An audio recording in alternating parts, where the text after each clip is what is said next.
Jeni më lajmet shëndrore në Tribuna Channel, me ju sonte Arlinda Sejdiu.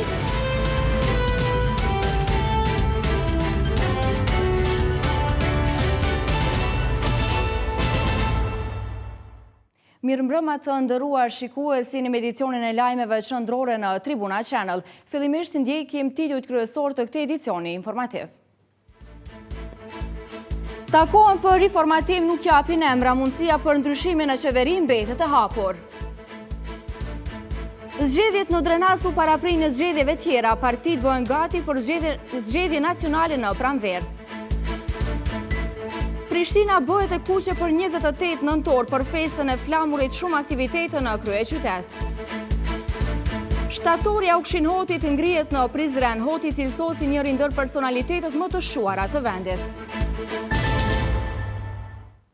Riformatimi i qeverisë, i cili është shndruar në një temë të përditshme brenda koalicionit qeverisës, ende nuk po finalizohet. Ndonse premtimet nga krerët e partive për ta kryer këtë proces janë të shumta, nga takimet që ata po zhvillojnë, nuk ka rezultuar ende asnjë emër konkret. Partitë e koalicionit janë duke zhvilluar takime intensive për të diskutuar rreth riformatimit të qeverisë, ani pse publikisht nuk kanë dalë me rezultatet e takimeve. Ndryshimin e disa ministrave dhe largimin e disa prej tyre e pranojnë të dy partitë e koalicionit, edhe pse takimet për këtë çështje më shumë po i zhvillojnë dara se sa bashkë. Lidhja Demokratike e Kosovës është takuar në vazhdimsi për të dakorduar rreth kurrjes së qeverisë dhe këshilli i kësaj partie pohon se disa ministra të saj duhen ndërruar. Nënkryetari i LDK-s Haki Rugova ka thënë për Tribuna Channel se partia e tij është takuar shpesh për këtë çështje, por se barën kryesore për të dizajnuar riformatimin ja kanë lënë kryetarit Isa Mustafa. Ndonse nuk ka dashur të flasë me emra, ai ka pohuar se është diskutuar për ndryrimin e disa ministrave të partisë së tij, por se takimet dhe konsultimet po vazhdojnë edhe me partnerin e koalicionit. Këja natyrisht që është takuar për këtë çështje dhe është shtru këtë temë. Sigurisht që na ja kemi lënë më shumë obligim kryeministit aktual dhe kryetarit të Lidhjes Demokratike Isa Mustafas. Ai është në kontakt vazhdueshëm me partnerët e koalicionit, mirë që gjenë mundësi që të ketë ndryshime eventuale, ndoshta redukime, kurrjet, ta quajt kurrjet e qeverisë, në mënyrë që qeveria të jetë më funksionale, që jetë më e gatshme dhe më përgjegjëse për kryerjen e obligimeve dhe mandateve që i kanë marrë jashtë. Çdo është këtë ka pak ndryshime, pa të keq, nuk jemi në atë gatshëm, po kanë nuk dikuj nuk i përshtatet një rresar, dikuj si përshtatet tjetër rresar, mund të jenë njerëz shumë të mirë, mund të jenë shumë gatshëm, por rrethonat politike mund të sjellin format veprimi ndoshta pak më ndryshe. Rugova ka thënë se askujt nuk duhet të mbetet hatri nga ndryshimet që mund të pësojnë, sepse largimi i tyre nuk është i lidhur domosdoshmërisht me performancën e tyre. Partia Demokratike e Kosovës gjithashtu është në takime ditore rreth kësaj çështje. Beslim Zogaj ka thënë se përkundër takimeve, deputetëve të kësaj partie nuk i është kumtuar ende asnjë emër që mund të largohet apo ndrohet në procesin e riformatimit. Se edhe tema e riformatimit të qeverisë normalisht se diskutohet. Kurse sa i përket konkretisht tek ne deputetët, ende nuk këtë temë nuk e kemi hapur se kur do të riformatohet edhe kush do të jetë i zëvendësuar apo ndonjë ministri që do të në ndërkohë nuk do të ekzistoj. Sa i përket strukturës aty ku jam unë si deputet, me emra ende nuk është diskutuar për asnjërin prej tyre, edhe sa i përket ministrive cilat do të jetë ose cilat nuk do të jetë, edhe ajo nuk është diskutuar. Zogaj ka thënë se partia e tij ka zhvilluar takime edhe me LDK-n rreth riformatimit, por që kur të kenë diçka konkrete, krerët e partive do dalin me qëndrimet zyrtare. Krerët e partive, por edhe zyrtar tjerë të lartë të partive parlamentare në fakt, më shumë janë duke u dhënë rëndësi zgjedhjeve në Drenaz. Ende pa filluar zyrtarisht gara për të parin e kësaj komunat, apo zhvillojnë pa ndërprer konsultime në përfshatra duke kërkuar mbështetje për kandidatët e tyre. Mirë po, Komisioni për Ankesa dhe Parashtresat e Kosovës ka paralajmëruar që të mos përdoren pasuritë të shtetit për kërkimin e votës. Kujdes me përdorimin e pasurive të shtetit gjatë fushatës zgjedhore në Drenas. Ky është paralajmërimi i panelit zgjedhor për ankesa dhe parashtresa. PZAP njëherësh i ka paralajmëruar subjektet politike të mos shkelin ligjet dhe kodet e përcaktuara, pasi një dukuri e tillë është vërejtur edhe në fushatat e mëhershme. Muldesku, kryesues i sekretariatit të PZAP-it, ka shkruar për televizionin se personi që mban pozitë publike nuk mund të përdor pasuritë e shtetit me qëllim të përfitimit të votave. Kjo është e përcaktuar edhe me nerin 35 të ligjit për zgjedhje të përgjithshme dhe lokale, ku parashihen veprimet e ndaluara nga shërbyesit publik. Ky nem përcakton qartë që zyrtarët nuk mund të përdorin resurset e shtetit përkatësisht të pozitës që mbajnë në fushata zgjedhore. Personi që mban pozitë politike i zgjedhur apo i caktuar nuk mund të përdorë atë zyre ose ndonjë nga pasuritë e saj me qëllim të përfitimit të votave. Asnjë nga burimet e asnjë institucioni të administratës publike, qoftë aty nivelet qendror apo lokal, ose ndonjë ndërmarrje në zotrim ose të kontrolluar nga autoritetet qendror ose lokal, nuk mund të shfrytëzohen ose të futen në mbështetje të ndonjë subjektit politik në zgjedhje. Ndërsa sipas nenit 35.2 gjatë periudhës së fushatës zgjedhore, asnjë subjekt politik nuk inkurajon ose përfiton nga shërbyes publik duke përdorur pozitën publike të tij ose saj për të zhvilluar fushat për subjektin politik. Në komunën e Drenasit, ku priten zgjedhjet të mbahen me 4 dhjetor, ka nisur një fushatë nxehtë elektorale nga të gjitha partitë politike. Në këtë komunë tashmë po shihen strukturat e larta si të PDK-s, ashtu edhe të LDK-s, duke u dhënë mbështetje në terren kandidatëve të tyre. Derisa shumica e kandidatëve ka bërë publike agjendën për ditën e hënë, kur edhe zyrtarisht do të nisë gara për kryetar të Drenasit, edhe koalicioni organizatave jo qeveritare për vëzhgimin e zgjedhjeve Demokracia në Veprim ka njoftuar për fillimin e misionit për vëzhgimin e zgjedhjeve të parakoshme në këtë komunë. Ky koalicion ka shfaqur shpresën se do të kontribuojë në transparencën, besueshmërinë dhe gjithë përfshirjen në procesin zgjedhor përmes vlerësimit të paanshëm dhe objektiv. Misioni i Demokracisë në Veprim do të përbët nga 83 vëzhgues, të cilët do të angazhohen gjatë ditës së zgjedhjeve. Në përbërje të misionit do të ketë edhe vëzhgues afatgjat të zgjedhjeve, të cilët qysh nga dita e nesërme do të përcjellin fushatën zyrtare të zgjedhjeve e deri në momentin e fillimit të heshtjes zgjedhore.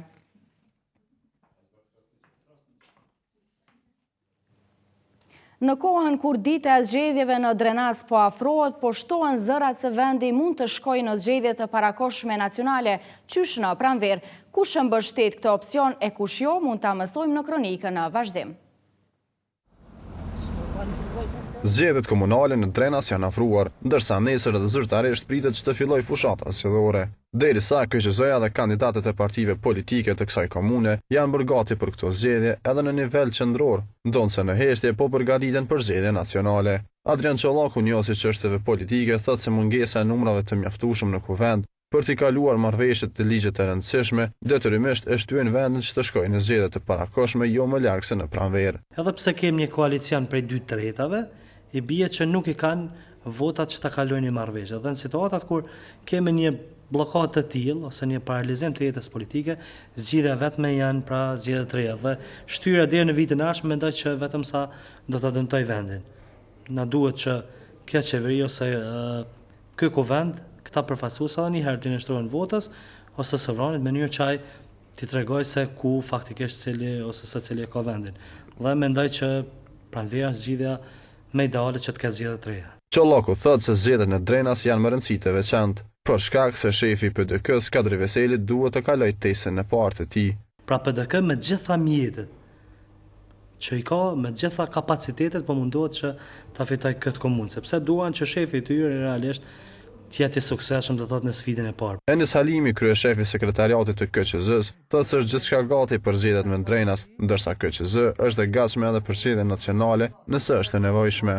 Përgatitjet për zgjedhjet në komunën e Glogovcit, pra Drenasit, janë duke shkuar sipas dinamikës së paraparë. Gjitha aktivitetet operacionale, teknike, logjistike dhe edhe të tjera po kryen sipas asaj dinamike që është planifikuar. Ne si institucion i përhershëm jemi gjithmonë të të gatshëm, pa të shkak se kemi edhe obligim që t'jemi të tillë për shkak se jemi institucion i përhershëm dhe zhvillojmë aktivitetin jo vetëm gjatë procesit zgjedhor, po edhe mes dy ciklet zgjedhore. Kujtojmë se zgjedhjet nacionale janë paralajmëruar fillimisht nga i pari i Partisë Demokratike të Kosovës, gjë që kishte shkaktuar reagime edhe nga partnerët e koalicionit dhe partitë në opozitë. Pa përjashtim, të gjitha partitë shprehen të gatshme për të hyrë në proces të tillë, ndonse jo të gjithave u konvenon kjo gjë.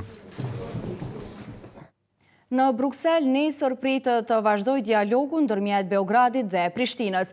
Të paktën kështu paralajmërojnë mediat serbe duke u referuar burimit të tyre brenda zyrës për Kosovën. Në këtë takim thuhet se do të diskutohet për implementimin e marrëveshjeve për asociacionin e komunave me shumicë serbe, gjyqësorin, telekomunikacionin dhe lirinë e lëvizjes. Kryeministri Sa Mustafa ditëve të fundit e ka ripërsëritur qëndrimin se për asociacionin e komunave serbe nuk do të ketë dekret ashtu siç po e kërkojnë përfaqësuesit e listës serbe me kushtin që të kthehen në institucion. I menjëhershëm ka qenë edhe reagimi Marko Gjuriqit, i cili ka shprehur bindjen se asociacioni megjithatë do të krijohet.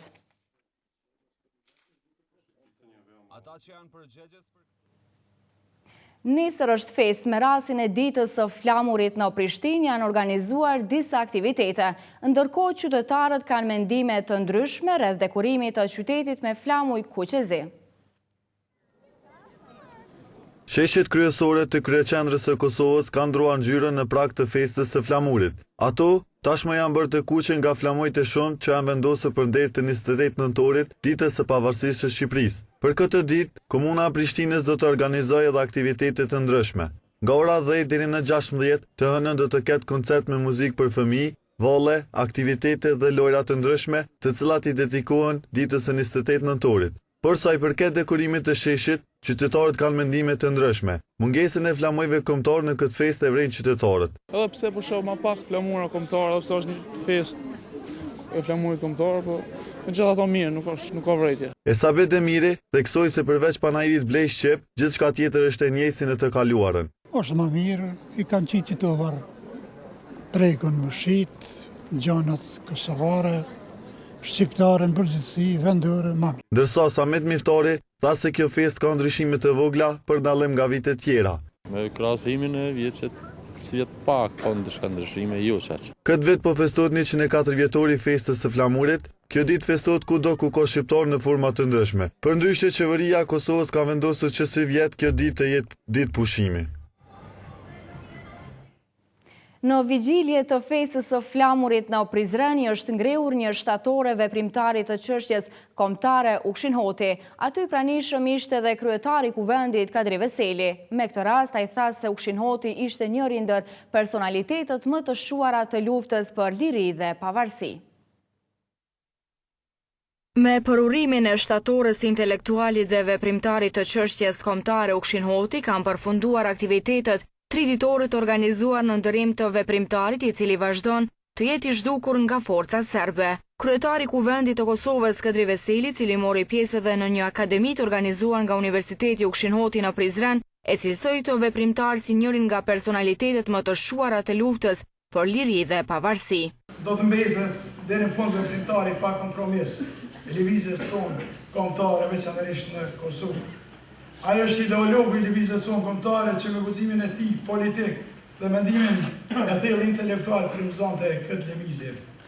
Ai ishte në kuptimin e plot fjalës filozof i çështjes sonë kombëtare. Veseli ka thënë se Kosova sot është e lirë, shtet i pavarur dhe sovran, por plagët e luftës ende nuk na janë shëruar. Janë plagë cilat na e kalon sepia në familjet tona, kemi shumë njerëz ende të pagjitur. Edhe krahas tyre e kemi edhe kritikon të lëvizjes sonë kombëtare, ende të pagjitur, Ukshin Hotit. Ne nuk do të dalim asnjëherë derisa dihet e vërteta për Ukshin Hotin, derisa të zbardhet e vërteta, derisa nuk marrin përgjigjen e merituar të gjithë ata që e përsekutuan e dënuan. Kurse djali Ukshinit Andini tha se edhe pse babai i tij nuk është me ne, por ai na shikon duke bërë Republikën tonë sa më të mirë. Ky është 28 nëntori më i veçantë për mua dhe për familjen time.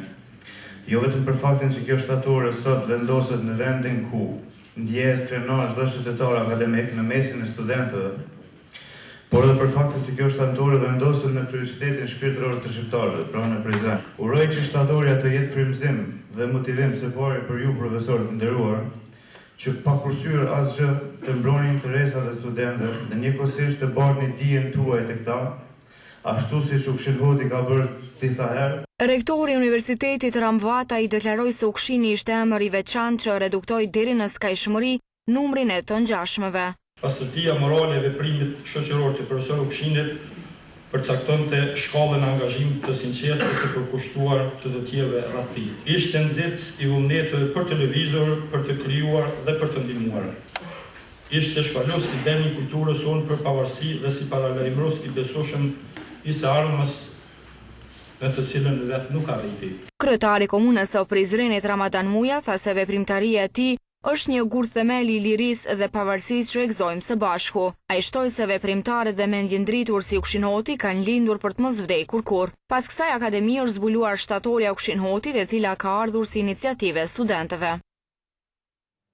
Ndërkohë, kryetari i AK-s Ramush Haradinaj dhe zyrtarë të tjerë të kësaj partie me rastin e 28 nëntorit ditës së flamurit kanë zgjedhur të përullën në varrezat e dëshmorëve në Prekaz dhe në Glogjan, si dhe përballë varrit të presidentit Rugova dhe shtatorës së Zahir Pajazitit në Prishtinë. Haradinaj ka thënë se 28 nëntori është një ditë që na bashkon. Sipas tij, kujtimi atyre që i shërbyen kësaj dite dhe specifikisht lirisë së Kosovës nuk do të na zbehet asnjëherë. Ditët e mëdha për kombin e për Kosovën, siç është 28 nëntori dhe 17 shkurti, janë ditë të historisë sonë dhe ato nuk do të mbeten vlera jona e pakontestueshme përgjithmonë, ka thënë Haradinaj. AK-ja po ashtu në orët e mbrëmjes për nder të kësaj dite ka organizuar pritje për të gjitha shoqatat e dala nga lufta.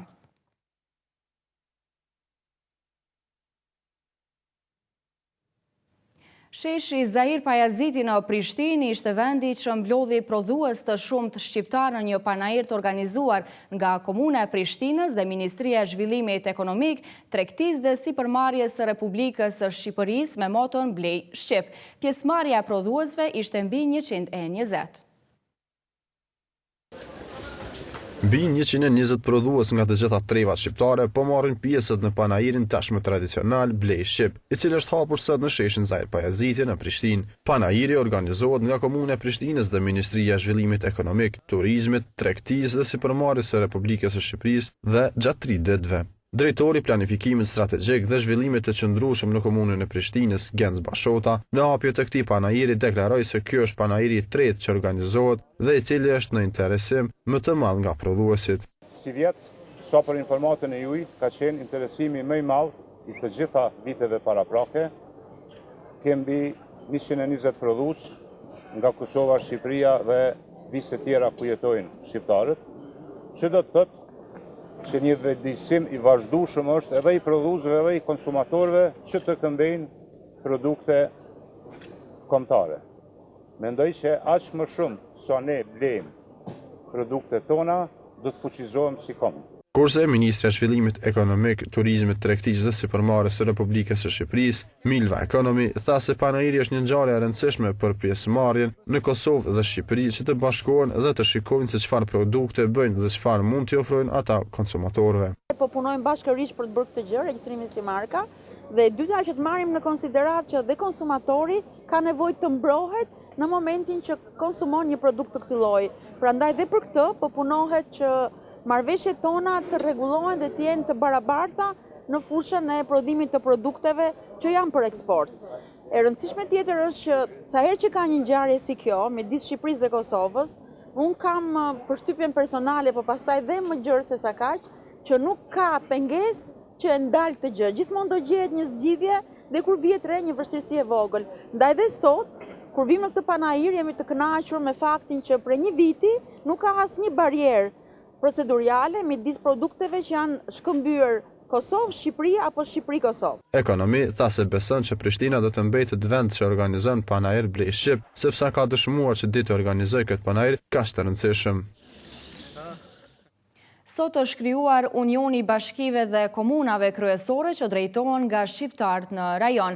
Ky union synon krijimin e mekanizmave të duhur të bashkëpunimit ndërmjet qyteteve shqiptare. Me synimin për t'u zgjeruar, unioni ka startuar me Bashkinë e Tiranës, Prishtinës, Tetovës, Ulqinit dhe Preshevës që kanë firmosur një platformë bashkëpunimi në fusha si urbanistika, mjedisi, arti dhe inovacioni.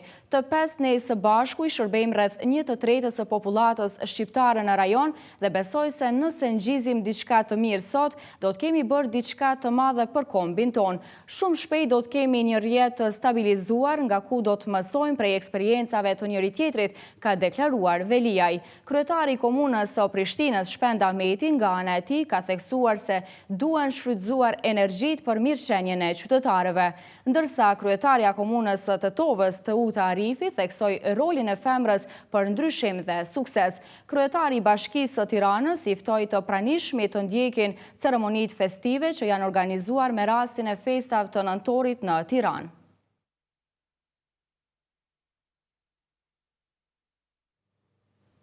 Ndrojmë temë të informacionit. Vetëm 6 mbledhje në Kuvendin Komunal të Prishtinës janë mbajtur deri më tani. Mirëpo 2 të tilla do të mbahen me 1 dhe 2 dhjetor. E ligji për vetëqeverisje lokale përcakton që gjatë një viti duhet të mbahen 10 mbledhje.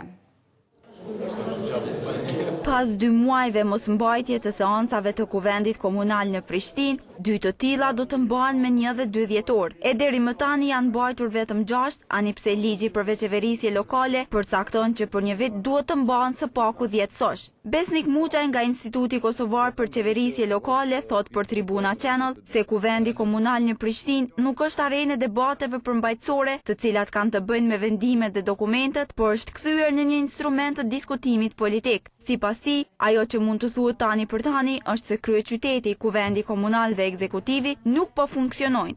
Thuhet që duhet bëhen 10 dhe e precizon që duhet bëhen 5 në 6 mujorin e parë dhe 5 në 6 mujorin e dytë. Mirë po, ligji nuk ka nxjerrë sanksione ose nuk ka nxjerrë qartësi se çka do ndodh në rast se nuk bëhen 10 seanca ose nëse bëhen të kalohen shumë numri seanca o kalohet deri në 20. Muçaj thot se është e pamundur që ligji për veçeverisje lokale të ndërhyr drejt për drejt në komunën e Prishtinës. Është e pamundur që një ligj të rregullojë aspektet politike, aspektet ose ballafaqimet partijake për çështje të caktuara. Pavarësisht këtyre, ky ligj nuk mund të hyjë drejt për drejt në funksion komunën e Prishtinës. Pavarësisht se tani për tani aktualisht komuna e Prishtinës rregullohet me këtë ligj, ky ligj nuk mundet me ia dhënë trajtimin e mirëfillt edhe funksionalitetin as si kuvend as si ekzekutiv. E në iniciativën për Progres Info deklarojnë se mosmbajtja e seancave shkon në dëm të qytetarëve të komunës së Prishtinës. Po, domethënë është e parapanë, domethënë ne vetë sa morëm konfirmimin për këto 2 mbledhje që do të bëhen në kuvend. Çdo që do të thotë se domethënë reagimit që kemi bërë, domethënë ka has në ka sjellë vetë efektet e para pozitive. Nga se dim që është shumë e rëndësishme domethënë mosmbajtja e mbledhjeve të Kuvendit Komunal të Prishtinës ndikon negativisht qoftë në jetën e qytetarëve të Prishtinës, po edhe në përgjithësi domethënë në mos respektimin e ligjit domethënë për veçeverisje lokale nga Seanca e fundit e Kuvendit Komunal në Prishtinë është mbajtur me 29 shtator të këtij viti. Kryeministri i Kosovës, Isa Mustafa, ka thënë se nuk është ai që konstaton rritjen ekonomike që ka shënuar Kosova, por janë institutet relevante që bëjnë këtë gjë. Rritjen ekonomike të Kosovës prej 4% vitin e kaluar dhe mbi 4% këtë vit, që është më e larta në Evropë, si dhe uljen e papunësisë nga 35.3% në vitin 2014 në 26.2% këtë vit e konstatojnë institutet relevante, jo kryeministri, ka shkruar Mustafa në llogarinë e tij në Facebook. Sipas tij, kokboshve e banditëve mund t'ju pengojë progresi Kosovës. Këtë deklarat Mustafa e ka bërë duke ju kundërpërgjigjur këshilltarit të kryetarit të AAK-s, Ramush Haradinaj Avni Arifit, i cili gjatë ditës ka shkruar në profilin e tij në Facebook se kur flet Isa Mustafa për rritje ekonomike dhe zvoglim të papunësisë, krijon bindje se shefi i makinerisë së rrenave e jo kryeministër.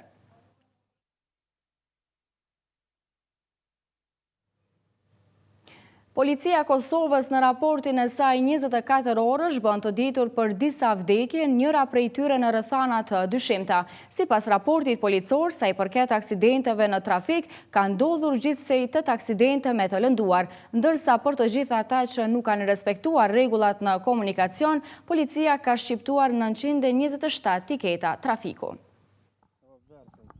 Një person në komunën e Kamenicës ka marrë lëndime vdekjeprurse pasi që derisa ishte duke punuar në mal, është trokullisur me traktor. Në vendin e ngjarjes kanë dalë njësitet policore, njësiti zjarfiksve dhe ekipi mjekësor, të cilët kanë konstatuar se viktima nuk ka shenja jete. Me urdhër të prokurorit, trupi pa jetë është dërguar në Institutin e Mjekësisë Ligjore për obduksion. Ndërkohë në Leposavić ka ndodhur një vdekje e dyshimt. Raportohet se afër një rruge lokale është gjetur pa shenja jete trupi pa jetë një personi. Vdekja është konstatuar nga ekipi mjekësor. Në vendin e ngjarjes kanë dalë njësitet relevante dhe me urdhër të prokurorit, trupi pa jetë është dërguar në Institutin e Mjekësisë për obduksion. Edhe në Prishtinë raportohet për një vrasje në tentativë. Një i dyshuar i moshës së mitur ka sulmuar fizikisht duke i therrur me thik 2 persona të tjerë, po ashtu të moshës së mitur. Të gjithë nxënësit ishin të shkollës fillore ku edhe kishte ndodhur ngjarja. Viktimat kanë pësuar lëndime trupore dhe janë dërguar për trajtim mjekësor në QKUK. Me vendim të prokurorit, i dyshuari pas intervistimit është liruar. Policia Kosovës gjatë 24 orëve të fundit ka raportuar se ka arrestuar 2 të dyshuar, pasi që të njëjtit kanë sulmuar fizikisht një person. Sipas viktimës, njërin nga të dyshuarit kishte në dorë një thik, ndërsa tjetri një revolver me të cilën kishte shtënë disa herë në drejtim të panjohur. Viktima ka pësuar lëndime trupore dhe është ofruar trajtim mjekësor. Në vend të ngjarjes janë gjetur 2 gëzhoje, ndërsa te i dyshuari është gjetur dhe konfiskuar një pistolet, e cila është përdorur në rast. Sipas raportit policor ka ndodhur gjithsej 8 aksidente me të lënduar, ndërsa për të gjithë ata që nuk kanë respektuar rregullat në komunikacion, policia ka shqiptuar 927 tiketa trafiku. Në vazhdim ndjekim lajmet ndërkombëtare të përfshira në blog. Raportohet se nga rrëzimi një helikopterit të Iranit në një platformë të naftës në detin Kaspek janë vrarë 5 anëtar të ekuipazhit. Ky helikopter që është rrëzuar mbrëmë vonë i takonte Ministrisë së Naftës së Iranit dhe ishte duke bartur një inxhinier gjerman që ishte smur nga zemra për ta dërguar në spital, ka raportuar agjencia DPA, duke u mbështetur në mediat iraniane, ndërsa nuk dihet ende shkaku i përplasjes. Sipas raporteve deri tash janë gjetur 3 trupa të pajetë. Për shkak të vazhdimit të luftimeve në gjithë Sirinë, numri fëmijëve që jetojnë në rrethimin ka arritur afro 500.000. Ka njoftuar Agjencia Kombëtare e Bashkuar për Fëmijë UNICEF. Zyrtarët e lartë të kësaj agjencie kanë thënë sot se këta fëmijë jetojnë në 16 territore të rrethuar në gjithë Sirinë dhe janë pothuajse tërësisht të izoluar nga ndihmat humanitare dhe shërbimet themelore. Për 4 milion njerëz në Siri jeta shndruar në ankth të pafund, e veçanërisht për qindra mijëra fëmijë që jetojnë në rrethim, tha ndërmjet një komitesi drejtori ekzekutiv i UNICEF-it, Anthony Lake. Fëmijët vriten dhe plagosen, janë të frikësuar për të shkuar në shkollë, por edhe për të luajtur, edhe mbijetojnë me pak ushqim dhe pothuajse pa ilaçe mjekësore. UNICEF-i thotë se disa komunitete kanë marrë pak ose as pak ndihmë për afro 2 vite dhe u ka bërë thirrje të gjitha palëve që të lejojnë çastit të ndihmave humanitare në të gjithë hapësirat në këtë vend. Forcat qeveritare të Sirisë kanë marrë kontrollin ndaj një rajoni të rëndësishëm në shtetin Alepos, që ishte nën kontroll të kryengritësve, kanë raportuar mediat shtetërore dhe aktivistët. Mbrëm u raportua se forcat siriane tash janë në kontroll të plot të lagjës Hanano dhe tash që i pastrojnë minat dhe bombat. Me 15 të këtij muaji, qeveria e Sirisë vazhdoi ofenziven për të rimarrë kontrollin e pjesës lindore të Alepos, ku janë të bllokuar afro 250.000 civil. Nga sulmet toksore dhe ajrore janë vrarë 212 civil, ka njoftuar observatori sirian për të drejtat e njerëzit me seli në Londër, që i ka vëzhguesit në terren. Prej vitit 2012 shteti i Alepos është i ndarë pasi qeveria ka nën kontroll pjesën perëndimore, ndërsa kryengritësit atë lindore. Marrja e kontrollit në të gjithë qytetin do të ishte një fitore madhështore për presidentin e Sirisë, Bashar al-Assad, pas më tepër se 6 viteve të luftës. Në Kubë po mbahen 9 ditë të zjes kombëtare për vdekjen e ish-liderit revolucionar të Kubës, Fidel Castro, i cili ka vdekur në moshën 90 vjeçare. Shpallja e vdekjes së tij u bë dje nga presidenti i Kubës Raul Castro, i cili është i vëllai i Castros së ndjer. Flamujt janë vendosur në gjysmështisë në ndërtesat qeveritare, ndërsa shfaqjet e ndryshme dhe koncertet janë anuluar në ndërim të Fidel Castros, i cili për afër gjysmë shekulli ka udhëhequr regjimin komunist të Kubës. Për ditët e ardhshme planifikohen tubime masive në ndërim të Kastrës, ndërsa kufoma e tij është djegur në një kremtore gjatë ceremonisë private në kryeqytetin Havan. Kemi arritur në fund të këtij edicioni informativ. Për më shumë informacione, vizitojeni webfaqen gazetatribuna.com. Ju falenderoj për vëmendjen, bashkë mirupafshim.